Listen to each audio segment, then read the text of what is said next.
Hello friends, स्वागत है आपका आपके अपने लीगल चैनल सोच पर प्रहार में। मैं हूं एडवोकेट सनी शर्मा। दोस्तों, आज की इस वीडियो में मैं आपको बताने वाला हूं जहां पर मैट्रिमोनियल केसेज होते हैं और मैट्रिमोनियल केसेज में जो पति होता है, पत्नी होती है, वो फॉरेन में रह रहे होते हैं, या फिर कई बार तो ऐसा भी होता है आजकल कि दोनों ही फॉरेन में रह रहे होते हैं, लेकिन पत्नी आके इंडिया में केस कर देती है अपने पति पे और फिर वापस फॉरेन में चली जाती है। अभी एक मामला आया था जहां पे पति और पत्नी दोनों दुबई में रह रहे हैं। वो लड़की भारत आती है केवल 498 दर्ज कराने, डीवी दर्ज कराने, और उसके बाद वापस चली जाती है दुबई में। और लड़के को कॉल आते हैं कि भैया तुझे इंडिया आना पड़ेगा दुबई से। How stupid is this? क्या दिखाई नहीं दे रहा व्यवस्था को चल क्या रहा है? क्या सिस्टम है? कितना लच्चर और घटिया सिस्टम है। मतलब बोलते हुए शर्म आती है। एक लड़की जो पिछले 5 साल से दुबई में रह रही है, वो इंडिया आती है और आज वो इंडिया में नहीं है। पुलिस वालों को पता है, सबको पता है वो इंडिया में नहीं है, वो वापस दुबई चली गई। वो अपने बयान तक देने नहीं आ रही है, लेकिन भाई साहब एफआईआर तो चल रही है। पति को अपने पूरे परिवार के साथ आना पड़ेगा और बयान देने पड़ेगी। 41A का नोटिस रिसीव करना पड़ेगा, वरना उसके दीवार पे चस्पा कर देंगे, 82-83 की कार्रवाई कर देंगे। नारियल का खोपा व्यवस्था क्या है? ये मजाक बना करके रखा हुआ है पूरे सिस्टम का। तो दोस्तों, ऐसे ही बहुत सारे मामले तरह तरह के प्रकाश में आते हैं जिन पर हंसी भी आती है, दुख भी होता है, गुस्सा भी आता है, पर कई बार चीजें हमारे हाथ से भी बाहर की बात होती है। लेकिन दोस्तों, अब जो है सो है।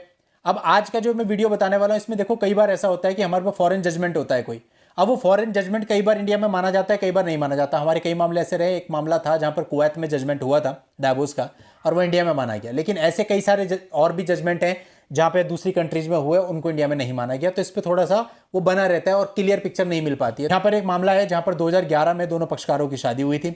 जो पति था उसके पास ब्रिटिश पासपोर्ट था, करंटली वो इंडियन सिटीजन था, और फैमिली कोर्ट यूके में उन्होंने डाइवोर्स फाइल किया था। 30 नवंबर 2022 को डाइवोर्स की डिग्री फाइनल हो गई थी। उसके बाद जो पति था वो रीमैरिज करना चाहता था, जिसके रिगार्डिंग उसने मैरिज रजिस्ट्रार जो होता है उसको स्पेशल मैरिज एक्ट 1954 के अंतर्गत एक नोटिस भेजा था, जिस पर उसने कोई भी एक्शन नहीं लिया था। अब इसके बाद वो जो हाईकोर्ट में आया था, हाईकोर्ट से उसने अपनी यही बात कही। अब हाईकोर्ट ने कहा कि जो भी फॉरेन जजमेंट होगा मैट्रिमोनियल केस का, वो केवल तभी इंडिया में चलेगा if the jurisdiction assumed by the foreign court as well as the grounds on which the reliefs granted are in accordance with the matrimonial law under which the parties are married।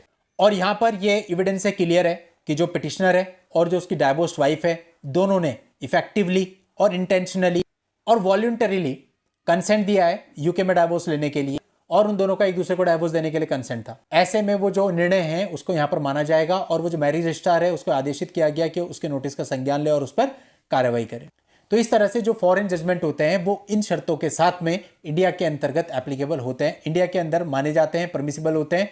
और ऐसे देखिए judgement हमको कम मिल पाते हैं, इसलिए इस तरह के मामले आपके लिए बहुत फायदेमंद होते हैं। इस तरह के जजमेंट आपको अपने पास सेव करके रखने चाहिए। अगर आपके साथ भी प्रॉब्लम आती है तो आप इन जजमेंट्स का यूज कर सकते हैं। इस जजमेंट का लिंक भी आपको इस वीडियो के नीचे डिस्क्रिप्शन में मिल जाएगा। आज के इस वीडियो में इतना ही। नेक्स्ट वीडियो में नई जानकारी के साथ मैं आपसे फिर मिलता हूं। तब तक के लिए good bye and thank you for watching. Take care.